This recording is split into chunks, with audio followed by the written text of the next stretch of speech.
Seja bem-vindo ao podcast 45 do Primeiro Tempo. Toda semana um papo muito legal aqui com pessoas inspiradoras que têm muito a nos ensinar, né? Compartilhar suas histórias nessa busca constante pelo autoconhecimento. Bom, antes de anunciar aqui o meu convidado desta semana, um rápido recadinho, aliás, um recado muito legal. Quem acompanha aqui o podcast sabe que ele nasceu do livro que eu escrevi lá em 2019, cujo título é o mesmo, né, do podcast 45 do Primeiro Tempo. No caso do livro, O que o Sabático me ensinou sobre propósito de vida e carreira. E olha só que novidade legal, saiu a versão audiolivro do 45 do Primeiro Tempo. Além de você ler, você pode agora ouvir o livro.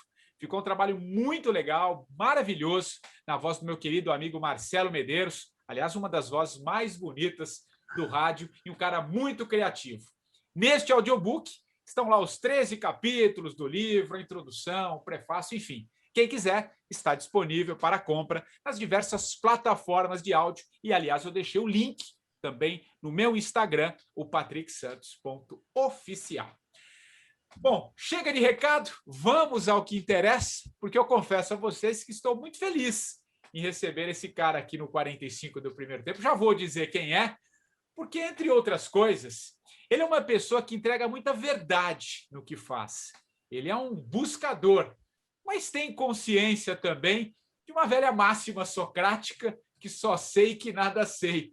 Mas entre muitas dúvidas que tenho certeza também marcaram a sua caminhada, pelo menos ele tem a certeza que valeu a pena, num determinado momento da sua vida, aposentar a engenharia para se dedicar ao desenvolvimento humano. Esse meu convidado é um estudioso da obra e tradutor do Ken Wilber, o pai da teoria integral.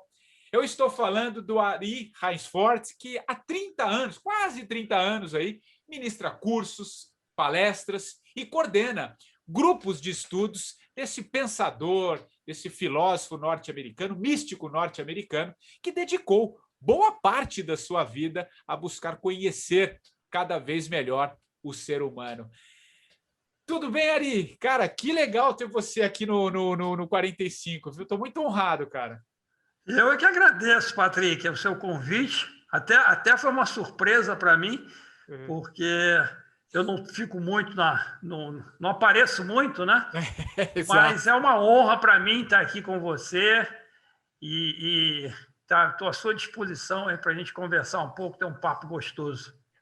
Ari, você falou que, e de fato, você não é muito de dar entrevista, você participa uma coisa ou outra, um evento ou outro, mas você não é muito de falar por tanta coisa que você tem tanto conhecimento. Você sabe que quem fez essa ponte contigo foi um amigo em comum nosso, o Maurício Cury, o Mal. E quando eu falei com o Maurício, falei, Maurício, eu estou querendo falar com o Ari, será que ele toparia um papo para o podcast? Aí ele falou, pô, claro que sim, toca aqui o telefone. Aliás, ele falou assim para mim, falou, aliás, Patrick, cara, o Ari é um dos caras mais íntegros que eu conheço. Eu tenho uma profunda admiração pelo Ari, um carinho gigantesco, cara. Eu fiquei muito feliz vindo do Maurício e achei muito bonito o que ele me falou. E a gente percebe isso um pouco, Ari. No pouco que você disponibiliza, não sei quem faz os cursos com você, eu vejo muita verdade, cara. E achei muito legal que essa forma que o Maurício te colocou e te apresentou, cara. Achei muito legal. Olha, é recíproco, viu? O Maurício é um amigo muito querido e também eu tenho esse mesmo sentimento por ele. Nós somos muito ligados pelo coração. É recíproco esse nosso sentimento, tá? Ari, já que você falou do coração, eu acho que é um bom caminho aqui, um bom início de conversa. E eu acho que você seguiu o teu coração quando você se aposentou ali na engenharia e resolveu mergulhar de vez no desenvolvimento humano, nas obras do Ken Wilber, né?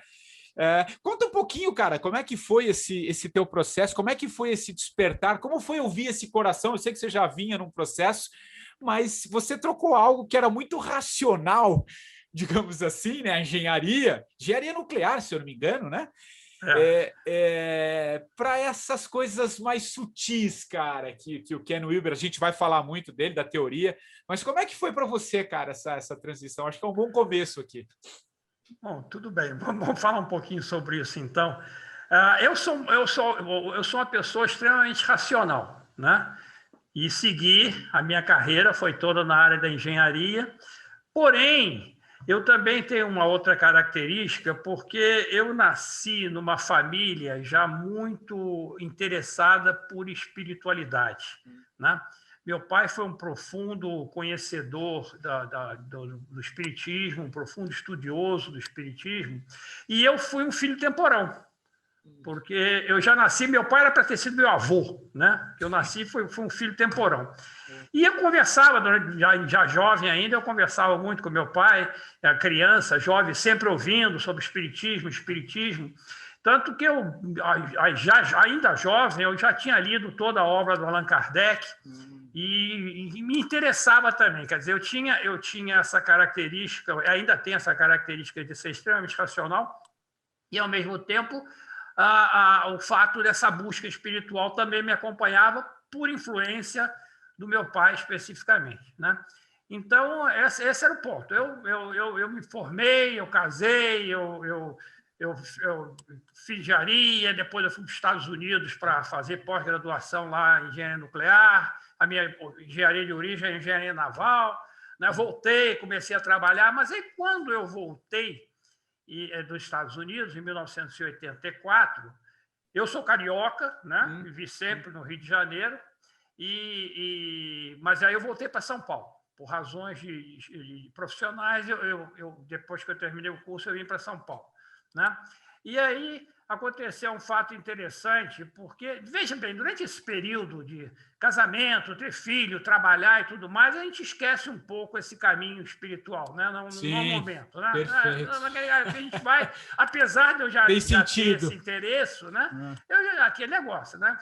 As coisas ficam, o foco passa a ser um foco mais no aspecto do casamento, do ter filho, criar filho, o aspecto profissional, né? O trabalho envolve muito a gente. E quando eu voltei, então, dos Estados Unidos, e aí tem um detalhezinho aqui que é interessante, só por curiosidade, porque faz todo sentido nessa história, é que quando eu fiz engenharia, eu tive um professor, certo, que me marcou profundamente.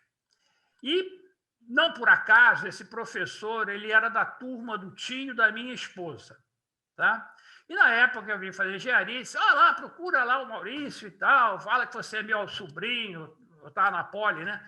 E eu imagino se eu vou falar com o professor da Poli e tudo mais, né?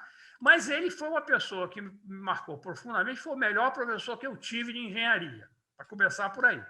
E eu também sabia da história dele, que ele era espírita, através do tio da minha esposa, né, que também era espírita. E passou esse momento. Quando nós voltamos, em 84, lá dos Estados Unidos, que a minha esposa também era espírita, ela começou a procurar um local. Ari, vou procurar aqui um centro aqui perto de casa para a gente ir, tá certo? Eu falei, então, tudo bem, vai procurando aí que eu ainda estou envolvido aqui no trabalho. E ela achou e me levou para esse centro, né? E quando eu cheguei lá, quem é que eu encontro? Encontro o Maurício. Olha que tá? Encontro o Maurício lá também trabalhando nesse centro e nós ficamos muito amigos mesmo. E ficamos muito unidos, trabalhávamos na mesma coisa, eu passei a trabalhar no centro também, e tivemos uma ligação muito, muito profunda, aquelas ligações de coração também, né? E o Maurício, ele era uma figura que, além de ser, ele era engenheiro também, mas com essa busca espiritual, tinha uma cultura impressionante em aspectos sobre espiritualidade, em diversas tradições e tudo mais. Eu até brinco que ele foi o meu bimestre, ele foi o meu mestre de engenharia, o meu mestre de espiritualidade. Eu até brinco isso. E uma das características do Maurício era que eu sempre brincava isso com ele entrava numa livraria e ele ia no livro certo. Ele sabia escolher os livros. E um dia, ele chegou para mim, isso em 1992, por aí, ele chegou para mim e disse assim, Ari, eu li um livro aqui que eu acho que você vai gostar.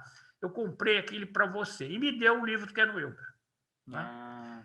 E aí o que aconteceu é o seguinte, eu que achava que o meu caminho espiritual, o espiritismo respondia todas as minhas perguntas, né? Eu estava assim, confortável, tá certo? Com a minha busca espiritual. De repente, quando eu li aquele livro, aquele negócio explodiu na minha cabeça. Meu Deus do céu.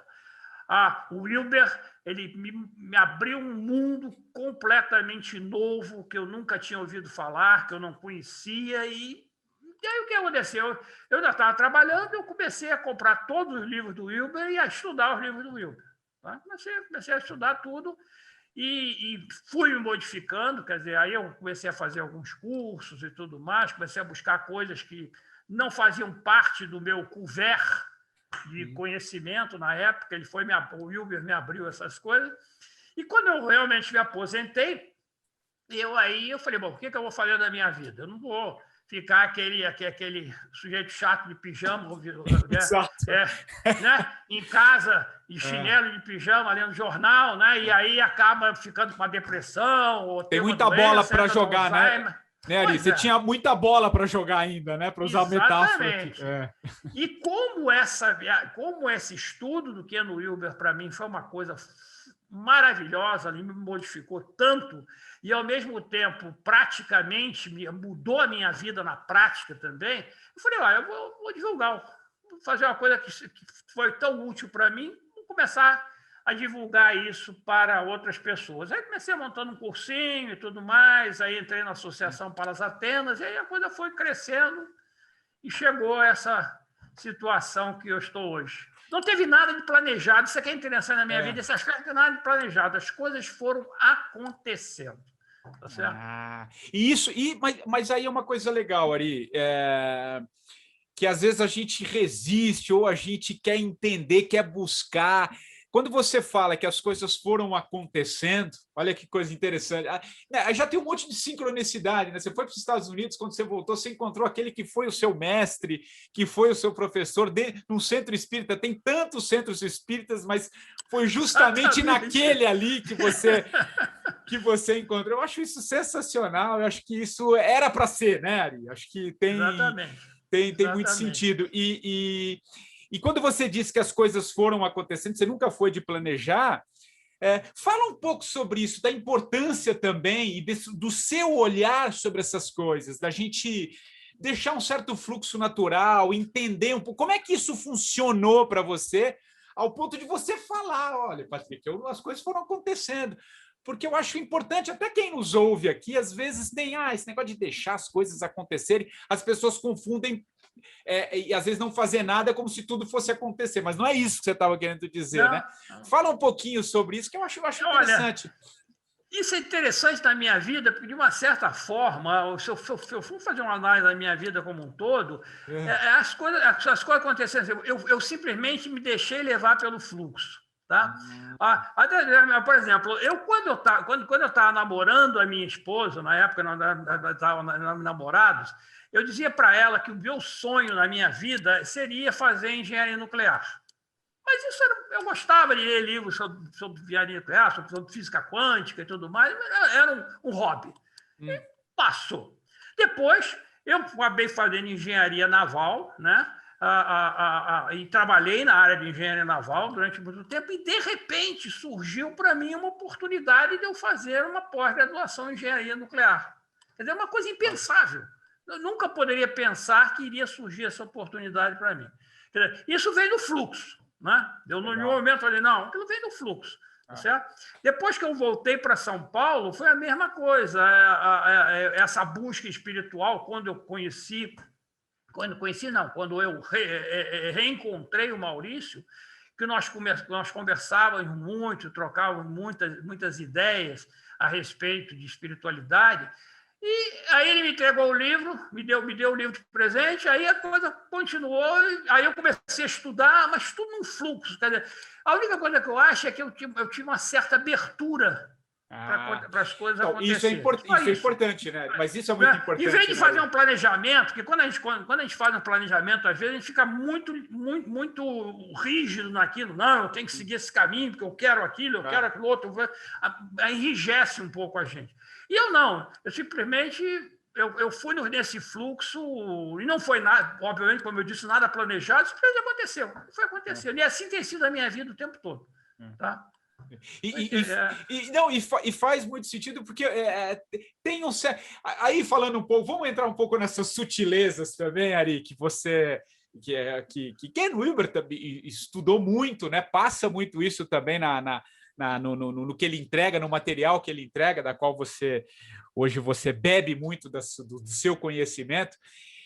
Mas tem um pouco essas sutilezas, né, Ari? Tem um pouco, não, tem muito dessas sutilezas.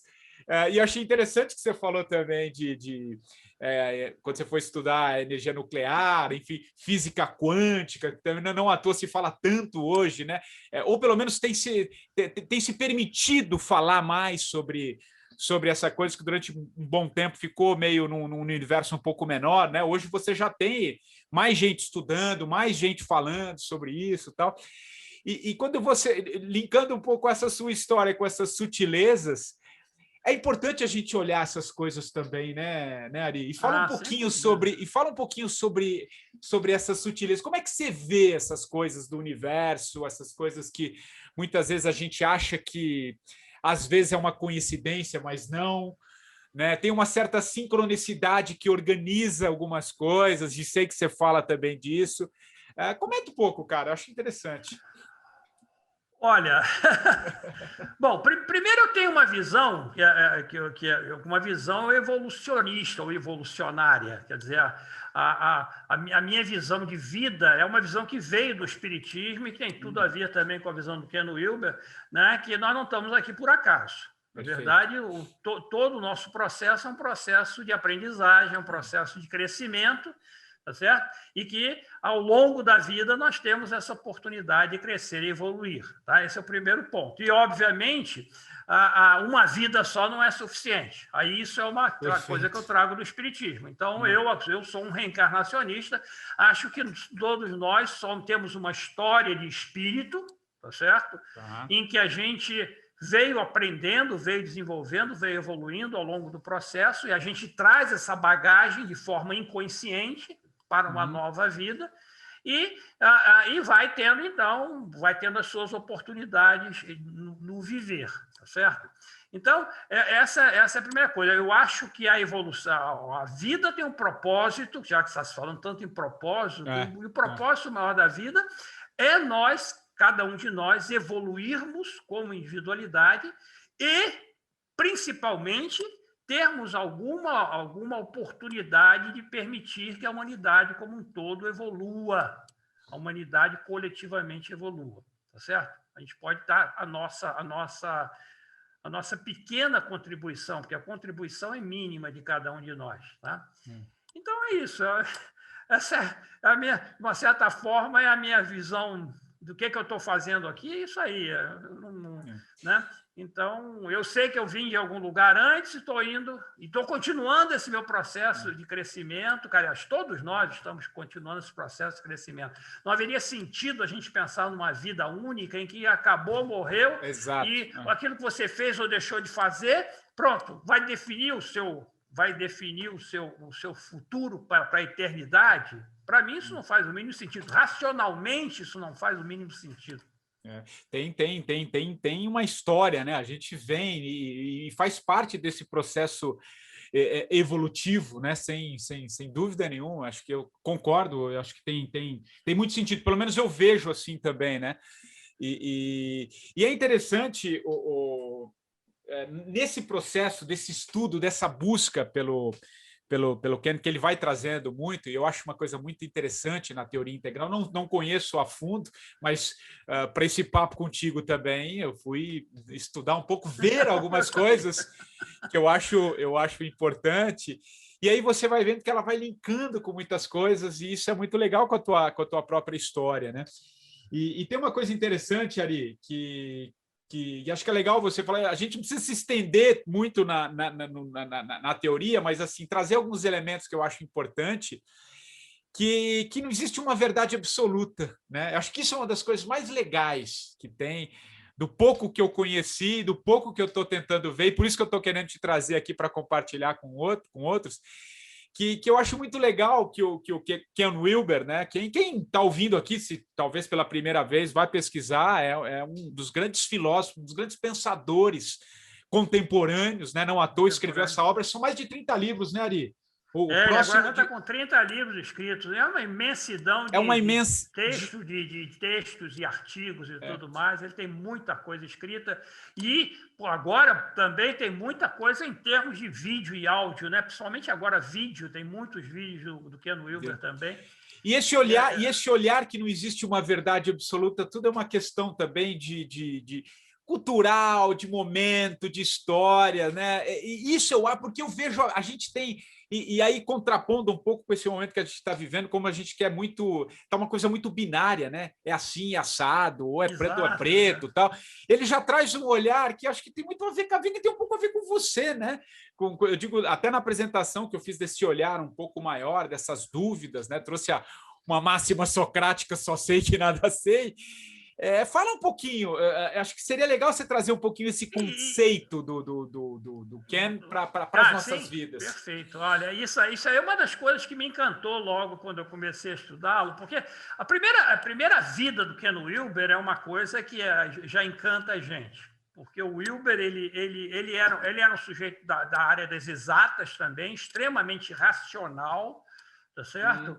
E um gênio, ele já era um gênio, primeiro de turma e tudo mais, um cara brilhante. E ele já estava, com 19 anos de idade, ele já estava num programa de doutorado, de desenvolvimento de doutorado em bioquímica, tá certo? Ele já estava nesse programa, ele já tinha feito um mestrado e já estava num programa de PhD.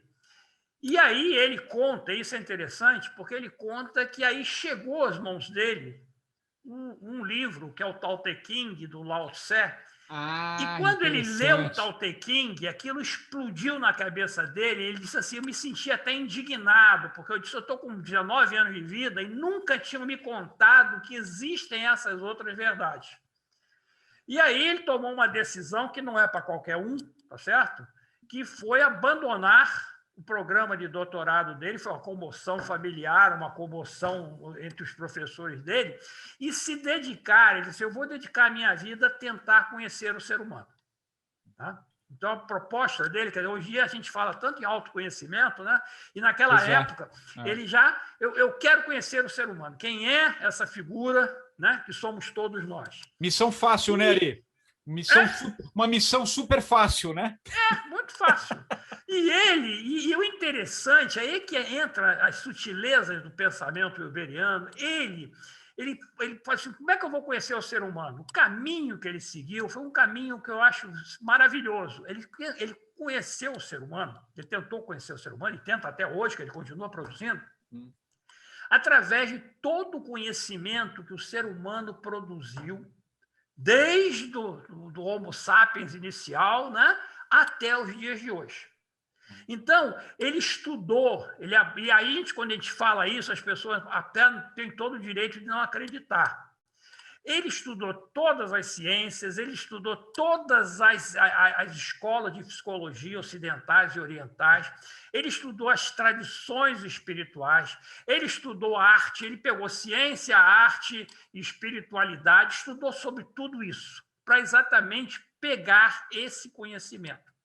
E ele começou, no primeiro livro dele, quando ele escreveu com 23 anos de idade, ele começou esse estudo dele, inicialmente, através do estudo das escolas de psicologia ocidentais, porque ele queria conhecer o ser humano, e falou, bom, começar estudando a psicologia, né? Como é que a psicologia vê o ser humano, e então ele começou a estudar as escolas de psicologia ocidentais e as tradições orientais, inicialmente apenas tradições orientais, depois ele abriu.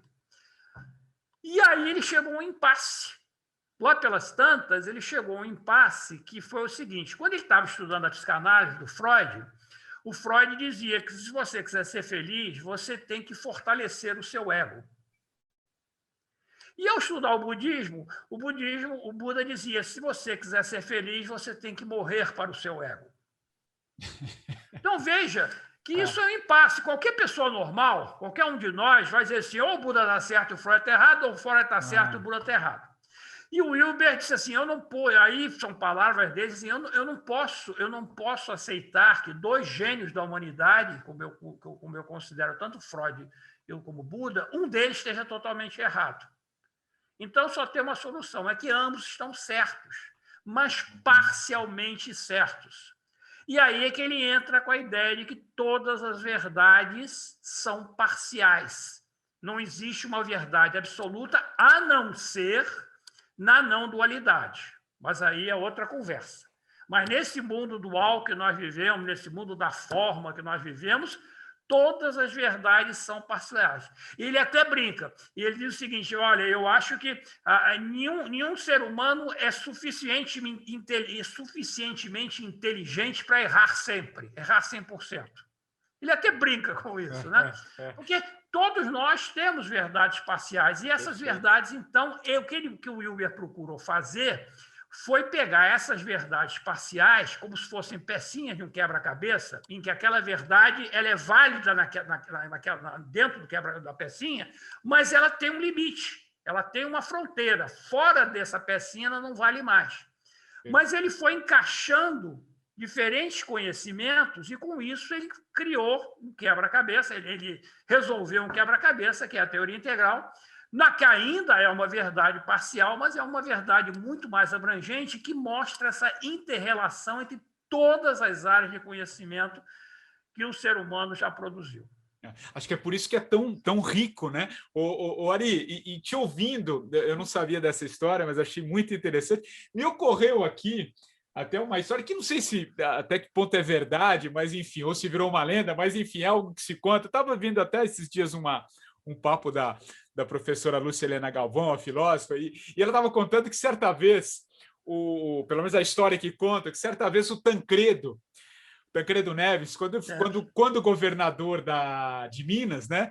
Certa vez ele chegou lá no centro de Belo Horizonte, tinha uma pequena área ali, que ainda era verde, onde ia ser construído um prédio, né? E aí ele foi lá, uma das moradoras ali da região, que acho que representava a comunidade, falou para o governador, poxa, aqui é uma das poucas áreas verdes que a gente tem na região, né? E as crianças brincam, é a hora que elas vêm aqui para se divertir um pouco, então é muito importante manter essa área aqui, né? No que o Tancredo falou assim, a senhora tem toda a razão. Aí passou um tempinho, veio o dono da empreiteira, né?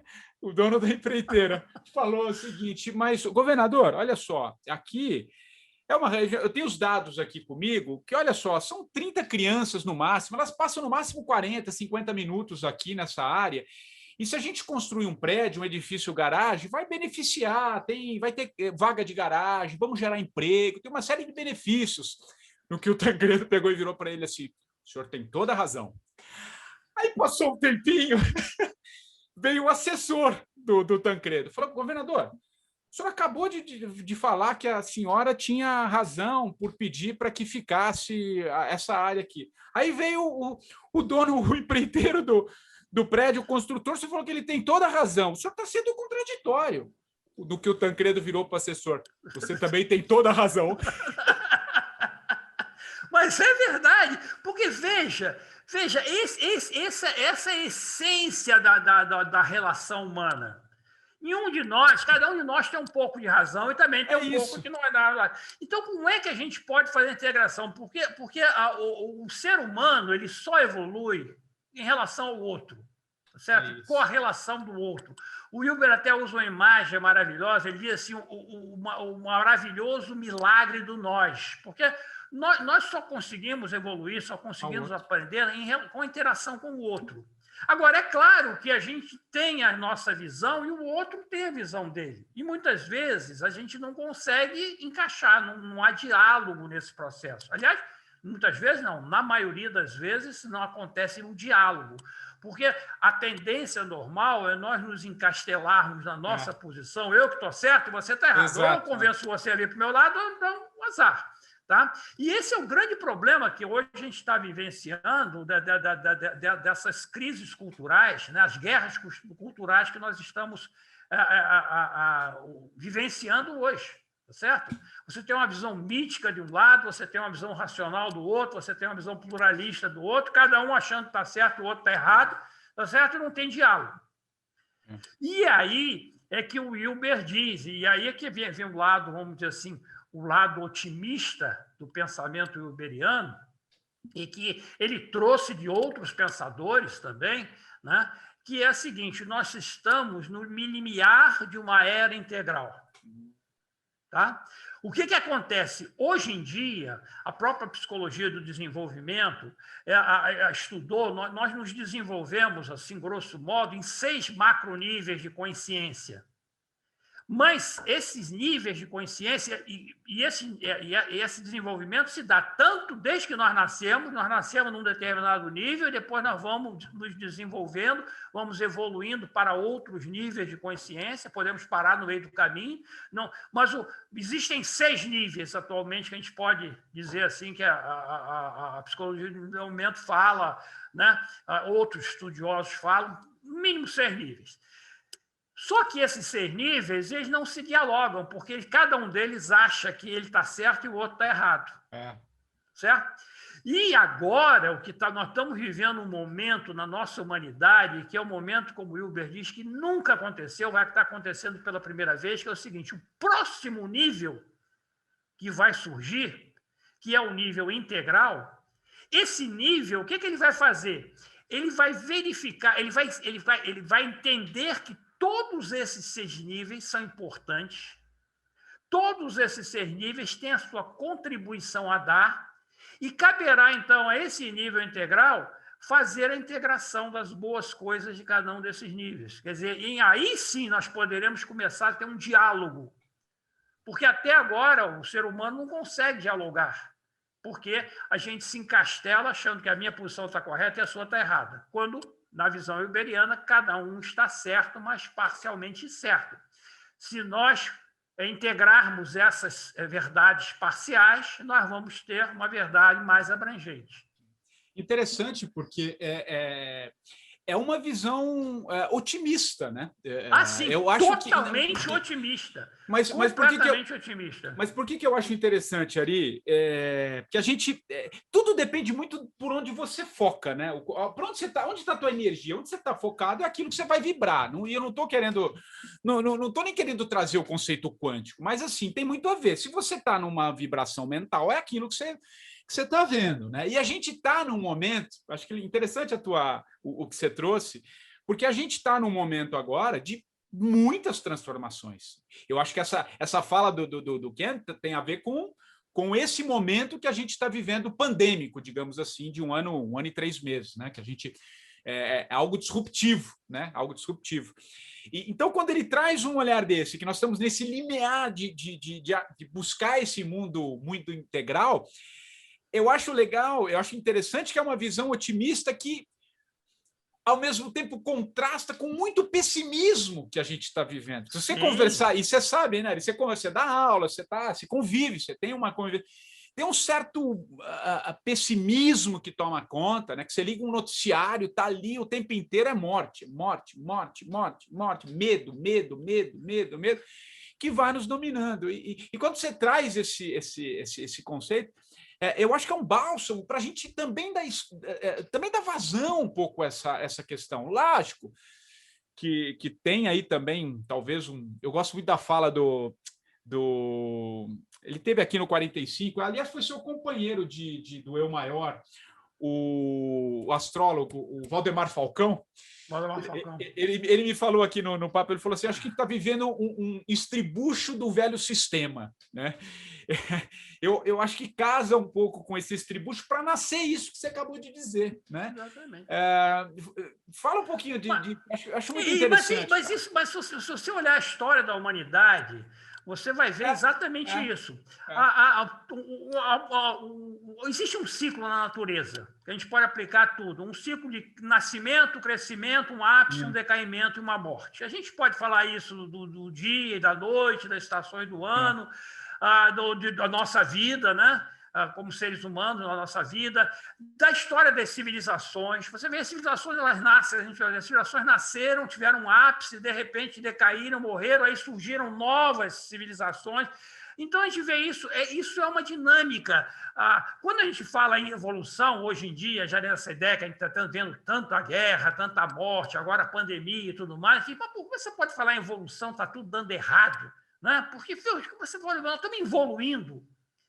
E as pessoas estão com parte da verdade. Exato. Porque o que está acontecendo agora? Nós passamos, por exemplo, por um processo do Renascimento, quer dizer, da Idade Média para o Renascimento. Esse Renascimento nasceu, cresceu, teve um ápice no Iluminismo e depois começou a decair. Né? Então, veja, nós estamos agora numa fase de uma nova era do ser humano. E por isso é que dá essa impressão que as coisas... E essas coisas acontecem sempre com grandes crises. Então, por exemplo, essa pandemia, para mim, ela é um catalisador da evolução. É uma forma de acelerar esse processo para começar uma nova era, que é essa era integral, que é essa era em que nós vamos ver, vão continuar a existir todas essas visões de mundo, porque todos nós nascemos na estaca zero e vamos... Perfeito. Porém, nós vamos ter vai ter uma nova consciência coletiva que vai fazer essa integração. E, para isso, existe uma necessidade de uma massa crítica para que isso aconteça. E, historicamente, a gente vê isso também. A gente vê, por exemplo, só para...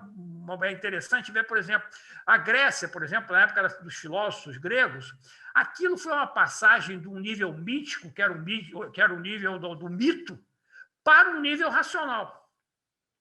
Quando os filósofos vieram tentar explicar os fenômenos, ao mundo, de forma racional, e não de uma forma mística, como era dos deuses, tinham criado o mundo e tudo mais. Só que aquele momento da história da grega não teve massa crítica. Então, essa massa crítica, não teve massa crítica, então esse processo durou mais 22 séculos, desde a filosofia grega, para então, no Renascimento, se formar essa massa crítica e a gente sair de um nível mítico para um nível racional. Então, agora está acontecendo a mesma coisa. Nós vamos sair de um nível racional, depois tem um nível pluralista depois desse, mas aí é um detalhe apenas, para um nível integral. Nós estamos exatamente nesse momento da crise, da transcendência para um novo nível de consciência. Isso é extremamente otimista. Extremamente otimista, tá certo? Em vez de a gente ficar só vendo os aspectos negativos, tá certo? Mesmo porque você vê o seguinte: hoje em dia a gente tem uma visão uma visão que vem desde foi até uma reação ao iluminismo, ao racionalismo, que foi a visão romântica, né? O romantismo ele se caracteriza exatamente por dizer o seguinte: o passado é melhor do que o presente. Exatamente. Tá? Porque a gente pensa o seguinte: hoje a gente vivencia as coisas, está tudo errado, tudo horrível. No meu tempo, eu já sou velho, já sou daquele pode falar assim: no meu tempo, quando eu era jovem, as coisas eram muito melhores. No meu tempo havia o respeito dos mais jovens pelos mais velhos. No meu tempo, entendeu? Por quê? Porque a gente pega as características, aquilo que a gente está vendo de forma negativa hoje, e compara com as coisas boas do passado. Porque quando a gente pensa no passado, a gente só pensa nas coisas boas. Então, faz uma comparação entre o que é ruim hoje com o que é bom no passado. E esta visão romântica é uma visão regressiva. Em vez de você evoluir, você quer voltar ao passado. Quer dizer, você quer um processo de regressão. Tá? Perfeito. Ari, olha, mas achei de uma reverberou muito, fez muito sentido, porque eu costumo falar, dentro da minha geração, dentro do que eu conheço, hoje eu estou com 48 anos, vou fazer 48 agora, às vezes eu falo com certo carinho, por exemplo, dessa geração que está vindo agora, porque eu trabalhei com muitos jovens, né, durante o cargo ali de executivo, comandei uma molecada muito boa. Claro que tem os seus problemas também, como todas as gerações, mas tem algo muito interessante nessa turma que está chegando agora. Eu digo esses nascidos ali de 85, 80, 90 para frente, não são todos, mas você vê muita gente que pensa muito mais no ser do que ter, né? Exatamente. Você nunca viu falar tanto em compartilhamento como a gente está querendo, essa geração fala, ainda que pese muitas outras coisas, mas tem muito compartilhamento. Então tem uma coisa que às vezes Por que eu estou falando isso? Porque às vezes eu me expresso e trago essa geração, e aí eu conflito com pessoas da minha geração, ou pessoas até mais velhas, falam assim, não, essa geração está perdida. Essa geração não quer nada, é a pessoa que não quer limpar o quarto, quer mudar o mundo, mas não quer arrumar o quarto. Estou dizendo que não tenha, mas tem algo muito, muito importante. E você falando e te ouvindo, eu acho que fez muito sentido e está muito ligado a isso que você fala e que o Ken Wilber estuda muito. Né? Eu acho que é interessante, cara. Mas não tem dúvida. Olha, a única coisa que é inexorável, vamos dizer assim, se for pensar assim em termos da evolução, a única coisa que é inexorável é a evolução. Exatamente. Queiramos ou não queiramos, vai evoluir. Porque, veja, se a gente for pensar na visão da ciência, que é a mais aceita de hoje, como é que surgiu o nosso universo? O universo surgiu numa explosão, num Big Bang, tá certo? Nessa explosão inicial só tinha matéria. Exato. De repente surgiu vida. De repente dessa vida surgiu uma vida inteligente, que é o ser humano. Então, esse processo, a gente pode ver a evolução como uma expansão de níveis de consciência. O nível de consciência vai se expandindo. Então, essas novas gerações já vêm com uma característica diferente das gerações antigas. Tá certo? Porque a tendência nossa é nós nos apegarmos. Isso é outra coisa. A mudança para nós é uma coisa meio complicada, a gente se apegar. Então, eu vivi a minha vida inteira pensando de uma certa forma, agora mudar a minha maneira de pensar é complicado. Mas essas novas gerações já vêm bombardeadas por novas coisas que eles já aceleraram o processo evolutivo. É impressionante, né? É impressionante. Você pegar uma criança, quando eu era criança, uma criança de 2 anos, 3 anos de idade, era uma boba, quando não tinha nada. Hoje em dia, uma criança de 3 anos de idade já está com o seu iPad, já está com o seu e ensina o avô. A minha netinha, com 5 anos de idade, me ensinava a usar o celular. Porque a evolução está se acelerando. Esse é outro ponto que a gente vê que é positivo nesse processo. Agora, aí a pessoa, mas os problemas também estão aumentando, estão. É isso, isso é legal. Aí tem uma visão muito bonita, que é uma visão de um filósofo alemão, Jürgen Habermas, que o Wilber usa muito, o Habermas, a ideia do Habermas. O Habermas fala uma dialética do progresso. A dialética do progresso, o que é?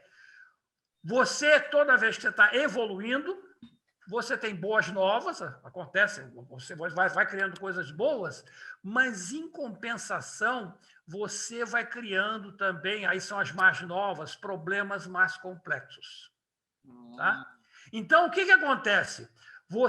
Nós estamos num momento em que o nosso nível de consciência não tem mais capacidade de resolver os problemas atuais que nós temos. Para isso, nós temos que transcender para um novo nível. Aí nós vamos resolver os problemas no nível de baixo. Porém, o novo nível vai criar novos problemas. Então, nós vamos precisar transcender novamente para resolver esses problemas. E aí o novo nível vai criar novos problemas. Essa é a dinâmica da evolução.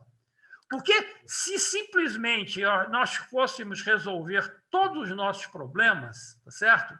A nossa vida ia ficar uma chatura total. Porque, de repente, você não ia ter mais o que fazer. Tá certo? Todos os problemas estão resolvidos, não tem mais o que fazer. Quando a ideia exatamente é essa pulsão evolutiva, que o Wilber, às vezes, usa poeticamente, dizendo que é o eros, né? O amor, o que pulsiona tudo isso é o amor. Essa pulsão evolutiva ela vai continuar sempre. Sempre haverá novos problemas a serem resolvidos, isso vai fazer com que a gente evolua mais para resolver esses problemas, aí vão ser criados novos problemas. Essa é a essência da evolução.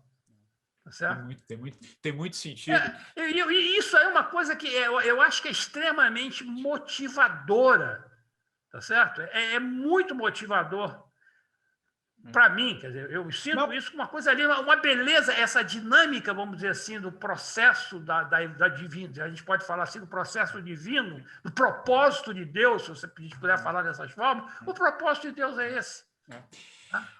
o Ari, tem muito sentido, e faz parte disso, né? De você olhar por uma perspectiva maior, né? O que a gente está fazendo? A gente está ampliando aqui o olhar. Porque a gente não está, por exemplo, se a gente trazer para os dias de hoje mesmo, que hoje a gente está gravando numa terça-feira, dia 11 de maio, não sei, vai ao ar amanhã, mas enfim. Tem muita dor no que está acontecendo. Ninguém está negando aqui, a gente não está negando que são 400 mil mortes, que tem um processo ainda muito a ser apurado, tem muita dor, tem muita gente perdendo. Esse é o momento, isso é real, né? A gente não está negando. O que a gente está tentando elevar é um pouco esse olhar, né? Olhando por toda uma questão histórica. Quando você traz um conceito, ele vem todo um processo, isso faz parte da evolução humana. E eu acho lindo esse pulsão do amor, né? Esse pulsar do amor, porque outra coisa, Ari, e eu queria que você falasse muito também, acho que nunca se estudou tanto, cara, o poder, a força do coração, né? O poder do coração, né? Você vê quantas pessoas estudando essa inteligência do coração, a inteligência do coração, ela diz muito sobre nós. E a gente estava falando muito do racional, e acho que é muito interessante te ouvir, porque você vem, né, de uma coisa muito racional para essa coisa mais sutil que está ligada a essa inteligência do coração. E tenho certeza que você, como estudioso de engenharia, você tem muito a falar sobre essa força do coração, cara, porque é ali, né, cara? É aqui que está talvez toda essa beleza da vida. Fala um pouco disso, Ari. Eu queria muito te ouvir. Olha, você vê o seguinte, quando surgiu o Renascimento, tá certo? O Renascimento ele surgiu como uma reação àquela visão mítica, aquela visão dogmática anterior, e que fazia com que todo mundo pensasse da mesma forma, olhava o mundo de uma forma extremamente negativa, nós éramos pecadores, nós já um pecado original, então nós tínhamos que vir para esse mundo para sofrer, etc. e tal, que é o auge, o final da Idade Média, né? Então, o Renascimento veio com essa visão, assim, nós mudamos para um nível místico, para um nível racional, e aí o que aconteceu de belo é que nós passamos, entre várias outras coisas, o que aconteceu de belo é que houve uma separação, quer dizer, uma diferenciação de algumas coisas que estavam fundidas, que era a separação entre a ciência, tá certo?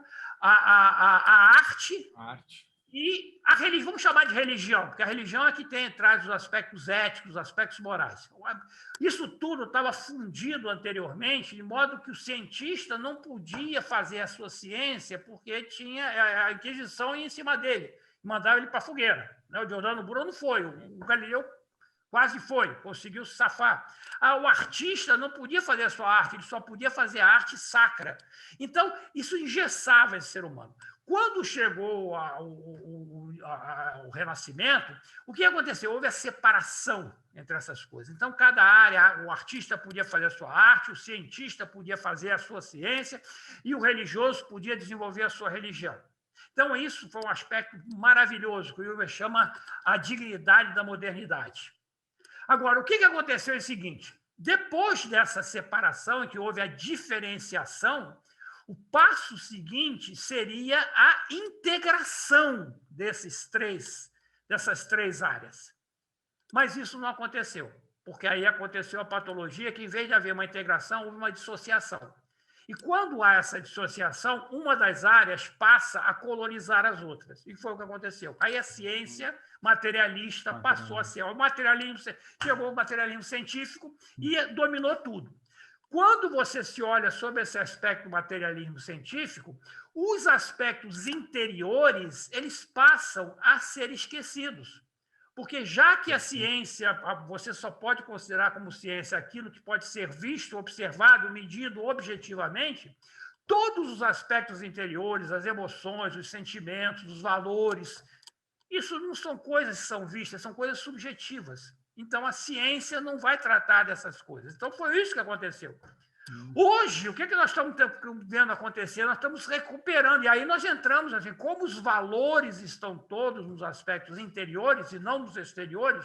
Para a ciência ela desenvolve alguma coisa, ela desenvolve energia nuclear, que tanto serve para você ter energia, como serve para destruir, tá certo? Isso a ciência é neutra, ela não entra com os aspectos de valores. Então, como nós ficamos com essa visão muito materialista, nós perdemos os valores. Hoje, o que a gente vive é uma crise de valores. E agora, o que nós estamos vendo é que tendo essa necessidade de recuperar esses valores, recuperar esses aspectos subjetivos que você, de uma forma colocou como sendo os aspectos do coração, falando assim de uma forma metafórica. É isso que nós precisamos agora, em termos de evolução da humanidade. Os aspectos de ciência, de tecnologia, a gente resolve, não tem problema. O problema de como você pode tornar mais sustentável o mundo, como você pode diminuir a poluição, isso tudo, a ciência e a tecnologia resolvem isso tranquilamente. Mas o grande problema não é esse. O grande problema é esse. Se a ciência sabe fazer isso, por que nós não fazemos? Porque aí os nossos valores, eu vou ter que abrir mão de determinadas coisas em relação ao outro, para que esses são os aspectos interiores. É isso aí, exato. Então, em termos de ciência e tecnologia, a gente resolve todos os problemas, mas o problema não está aí. O problema está exatamente em recuperar esses aspectos interiores, o coração, tá certo? Porque ele é que é o ponto fundamental para resolver os problemas. A tecnologia a gente resolve, tá? Mas esse é que é o ponto. E é isso que nós estamos vivenciando hoje, essa mudança para uma era integral. Essa era integral vai recuperar todos esses valores, vai recuperar uma palavra que até um tempo atrás era considerada, até dentro da academia, era considerada até um palavrão. Vai recuperar a espiritualidade. Mas a espiritualidade, não a espiritualidade mítica, anterior da Idade Média. É uma espiritualidade transcendental, uma espiritualidade transpessoal. Tá? Nossa, Ari, até me arrepio aqui, porque reverbera muito para mim tudo isso que você está dizendo. Porque é fruto muito do que eu venho ouvindo também, de muita gente, lendo. Acho que tem muito sentido. E não estou dizendo, sou muito verdadeiro também no que eu faço, e esse podcast ele tem muita verdade. Porque eu acho que é isso, cara. Eu acho que tem muito sentido. Toda essa construção desse raciocínio que você fez reverbera muito forte em mim. E a gente tem que acompanhar, porque essa crise de valores, né? Acho que essa palavra, essa crise de valores, que o problema não está, né? A gente tem... Você falou em algum momento ali dessa nossa conversa que a gente se vê no outro, a gente está no outro também, nós somos o outro, né? A gente não tem essa teoria da separatividade, né? A gente somos todos um, e acho que muito fruto desse sofrimento que a gente vem tendo aqui também, com as mortes, com a forma como a gente vê, como a ciência tão materialista que nos fala que a morte é um grande terrível, por isso que a gente está sofrendo tanto. Né? Essa questão da morte, claro que gera dor, né? Você também já viveu, né? Você sabe o que é perder um grande amor, né? Mas isso não te faz transcender um pouco, né? Estar sempre evoluindo nessa compreensão. Então, cara, assim, é uma questão de você ver, uma questão de vai voltar àquela história da visão de coisa. Se a gente vê uma visão de que nós só temos essa vida aqui, exato, Ari. Olha, essa vida a gente sofre para burro, porque todo mundo sofre. Uns sofrem muito mais do que outros, mas todos sofremos, todos nós temos problemas, etc. E tal.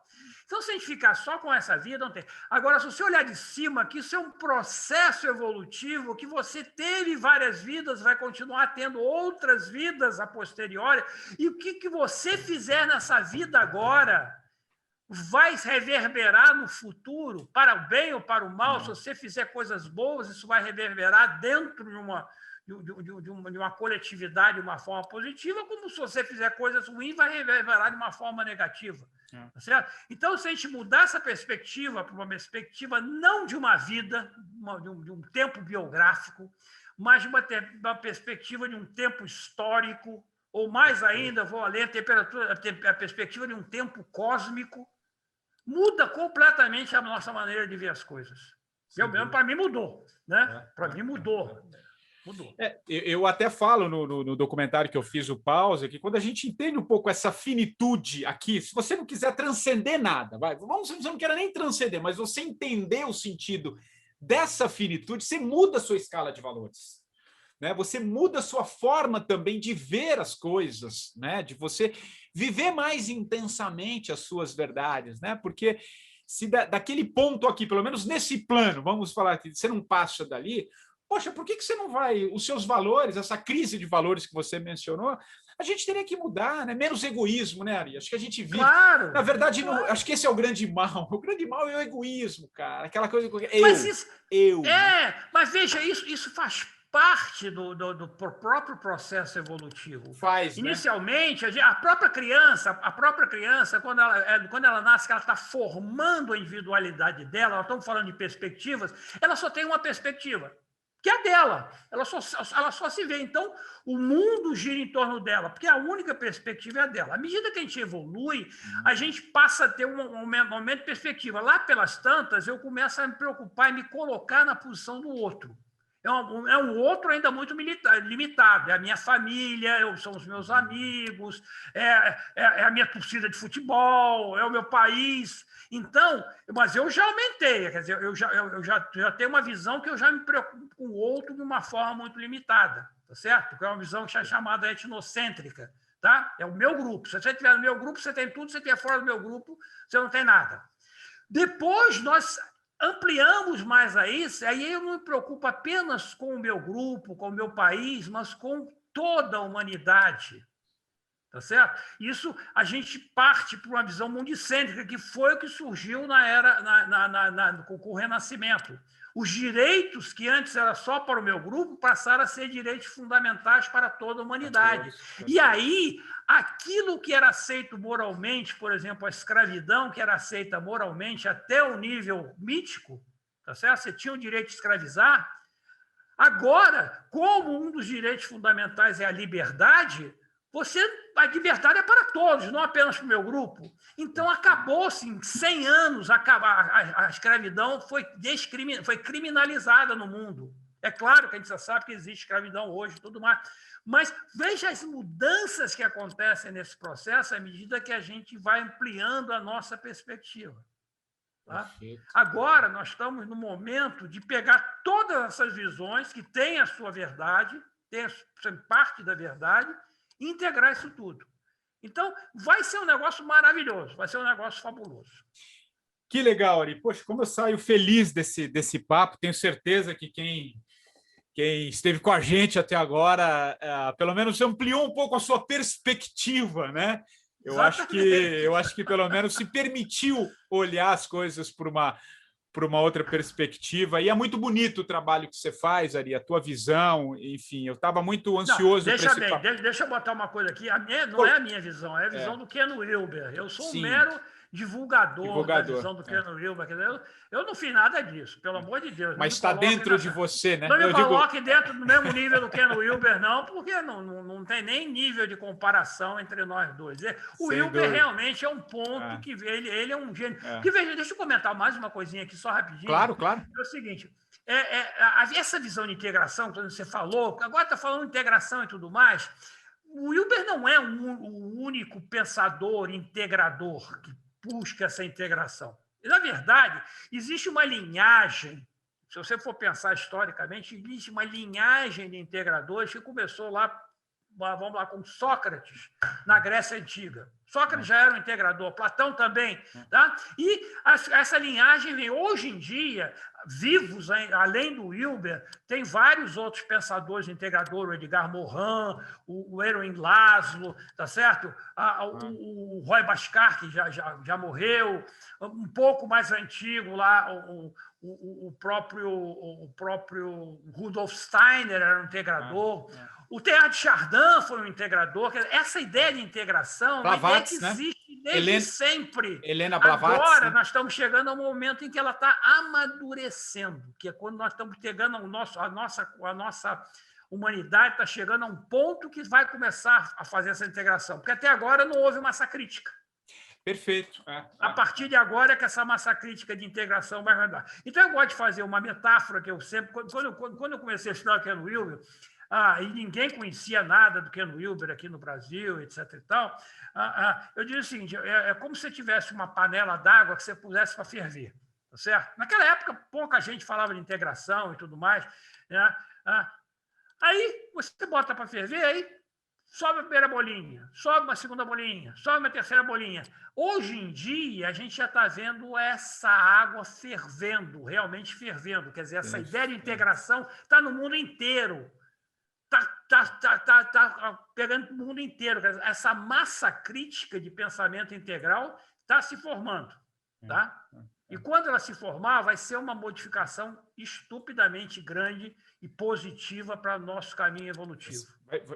Vai ser lindo, porque e quando você muda internamente, você vai ampliando essa massa crítica, né, Ari? Quando a gente fala de... Porque quando a gente muda a nossa perspectiva, não começa a achar que está fora, mas está dentro da gente essa mudança, que aí acho que vem, né?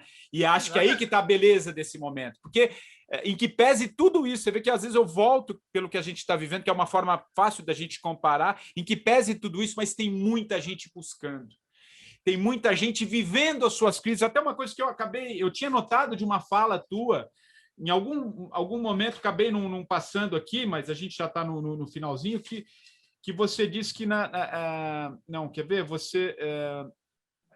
quando a gente se sente desconfortável, às vezes é hora de mudar. Foi em algum lugar que você passou, não sei se foi na conversa com o Mal, porque é um pouco isso, né? Quando a gente... E a gente está desconfortável. Quem está perdendo emprego, quem está tendo que se reinventar, quem está tendo comércio fechado, quem está desesperado. Claro que tem dor, a gente não está negando, mas é a hora que você alça suas mudanças e passar a olhar isso. Isso dá casca, né, Ari? Para usar um outro termo também. Veja, né? bem, deixa eu só botar isso, que a gente claro, fala claro, assim, acho que é o sofrimento, o desconforto é uma realidade, a dor é uma realidade na vida. Quer dizer, nós já falamos nisso. Agora, você tem duas formas de olhar para a dor ou para o sofrimento. Uma forma é a forma mítica que veio as religiões míticas nos trazem, que é a seguinte: a dor, nós estamos sendo punidos pelos pecados que nós tivemos. Começamos com o pecado original, tá certo? Então, nós todos já nascemos pecadores. Então, a dor é uma punição, tá certo? Essa é uma visão de olhar, perfeito. É uma perspectiva num nível mítico. Agora, se você olhar essa dor como simplesmente sendo um mecanismo de alarme, eu estou seguindo a minha evolução. De repente, eu saio do caminho. Quando eu saio do caminho, o que acontece? Surge essa dor, esse desconforto, dizendo, opa, você tá se afastando do seu caminho. Então, volta para ele. Então, veja, a dor passa a ser, em vez de ser uma punição, simplesmente ser um mecanismo de reequilíbrio. Eu sei que então, mas é uma outra forma da gente olhar para essa dor. Tá? Quer dizer, porque sofrimento e dor todos nós vamos passar. Não tem jeito. Porque no momento em que a gente está saindo do caminho, virar aquele alarme, aquela luzinha vermelha, diz, opa, volta para lá que você está. E se você, à medida que você vai se afastando mais desse caminho, essa luzinha vermelha vai ficando cada vez mais brilhante, quer dizer, vai doendo mais. Você agora está indo para você, entendeu? É isso aí. Tem muito sentido. Ari, infelizmente o nosso tempo está acabando. Já é uma marca aqui do programa, falta... que é aqui o entrevistado da semana. Indique um livro. Você deve ter trocentos mil livros para indicar, mas você vai ter que indicar pelo menos um livro que você acha que ali traga tudo isso que a gente está falando, e o livro que mudou a sua vida, ou que você acha que é interessante. E depois uma música, um cantor, alguma coisa que você acha que traga uma mensagem. Eu sei que você também não tem, assim, seu negócio é muito da literatura, né? Não a literatura, dos livros de uma forma geral. Mas então eu queria que você indicasse um livro, eu estou curioso para saber, e depois uma música para encerrar nosso papo, cara, incrível, adorei. Vamos lá. Então, o livro que eu vou indicar, obviamente, é um livro do Ken Wilber, mas é um livro em que ele mostra toda a sua humanidade, que se chama Graça e Coragem. Tá? Graça e Coragem. Esse livro é um livro simplesmente maravilhoso, porque ele conta toda a saga que ele teve com a esposa dele. Ele se casou e a esposa foi diagnosticada com câncer de mama ainda na lua de mel. E aí ele parou todo o trabalho dele durante 5 anos. Ela teve uma sobrevida de 5 anos e para se dedicar ao tratamento dela. E ela era uma pessoa altamente espiritualizada, maravilhosa.